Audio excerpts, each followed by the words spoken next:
Bonjour tout le monde, nous voici au jour 16. Alors aujourd'hui je te propose une activité sur les euros. Tu en as déjà parlé avec Madame Charlotte la semaine passée, on continue un petit peu.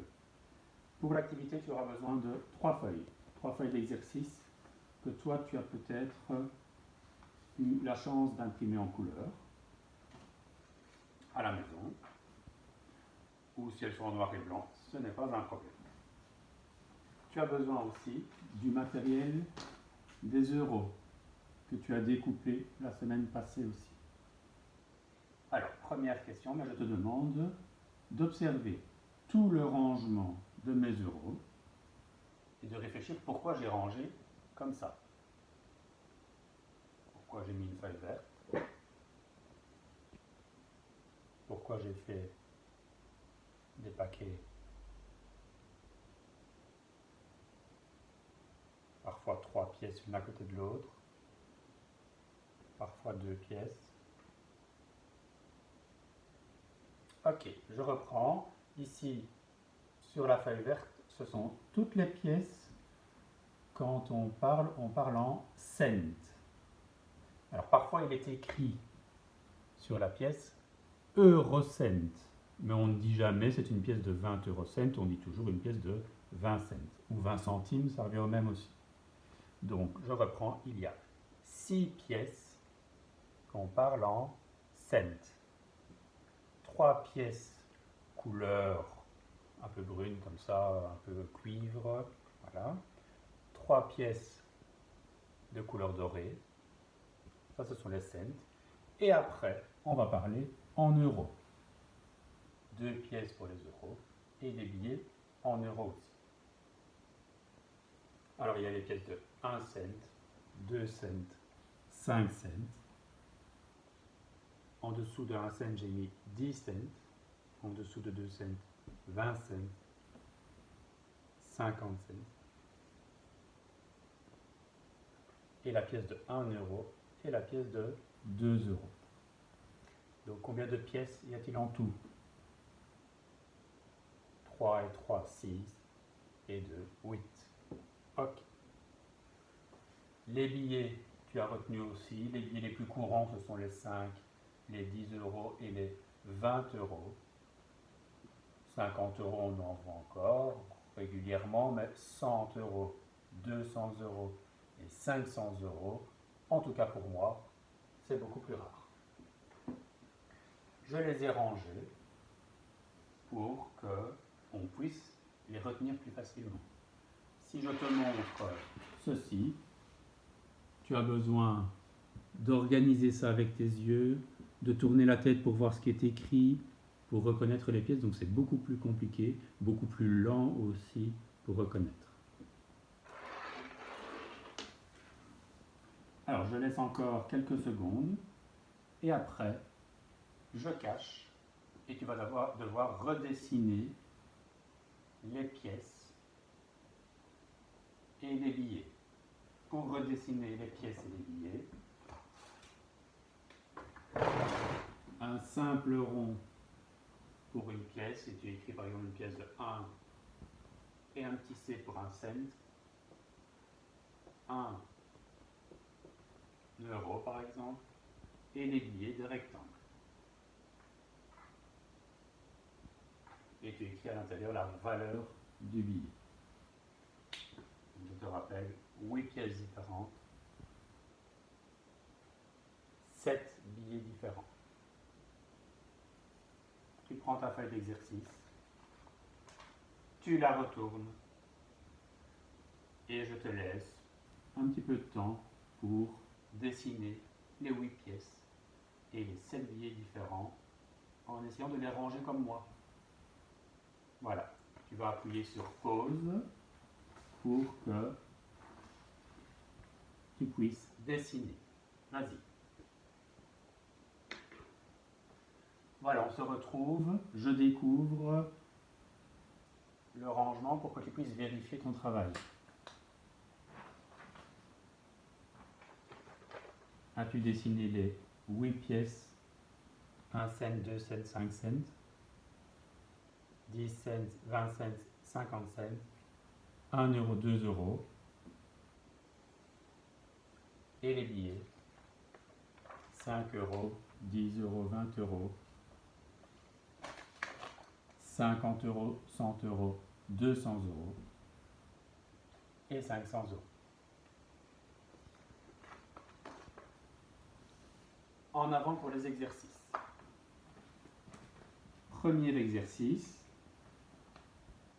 je te demande de colorier en jaune, si tu ne comprends, pardon, je reprends.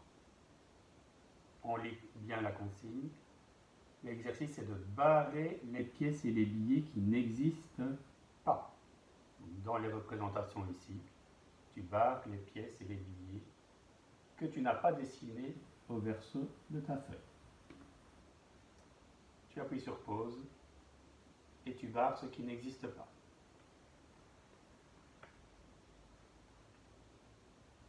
Deuxième consigne. Je te demande de colorier en jaune les pièces plus petites que 1 euro. Colorier en jaune les pièces plus petites que 1 euro, c'est-à-dire toutes les pièces en cents que j'avais mises ici. Tu vas appuyer sur pause et c'est parti.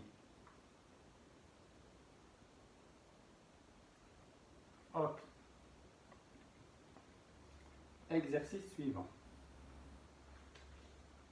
Je te demande de colorier les sommes, donc l'argent qui est dessiné. Donc si je te montre cette pièce-ci, tu lis le nombre de euros ou cents.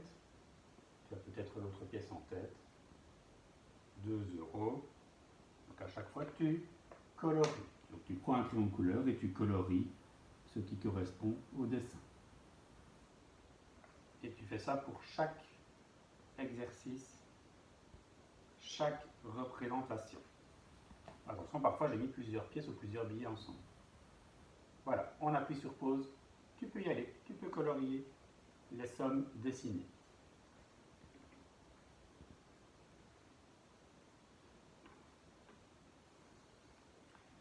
Exercice suivant. Je te demande d'écrire la somme qui est représentée.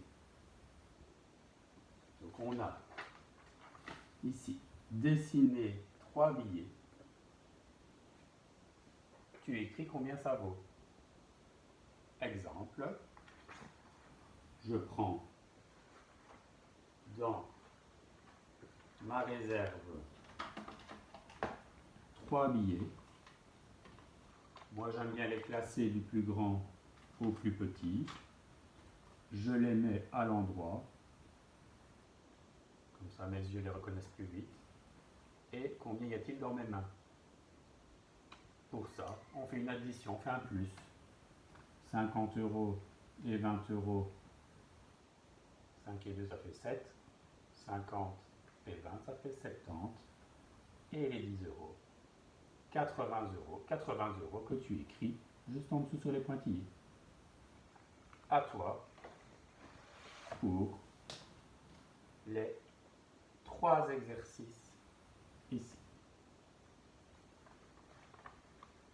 Tu appuies sur pause, c'est parti. Go!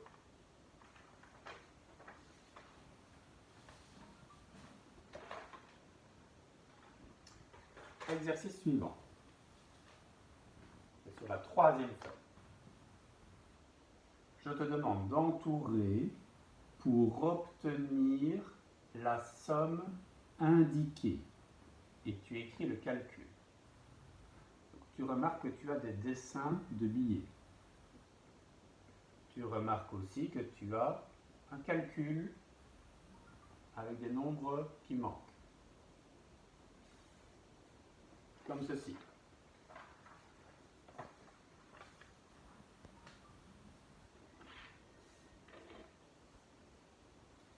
Je prépare les billets. 50 euros.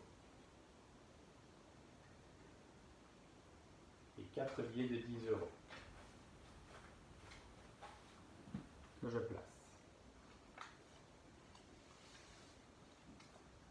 je te demande, et je range mon autre matériel, pour ne pas m'embrouiller. Je te demande d'écrire les billets dont on a besoin pour arriver à 70 euros. Donc on va avoir besoin, ici tu le vois qu'on a besoin de 3 billets. Pour arriver à 70 euros, je choisis le billet de 50 euros. Avec 10 euros, 60 euros. 70 euros, je m'arrête là. J'entoure ce dont j'ai besoin et j'écris 50 euros, plus 10 euros, plus 10 euros. Ok? Même chose pour les autres exercices. Je te donne un conseil, commence toujours par prendre les billets les plus grands. Je vais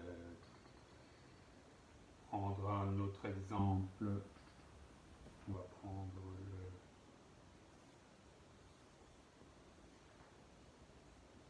Pour arriver à 71 euros, on te propose un billet de 50, on te propose 3 billets de 10, on te propose 2 pièces de 1.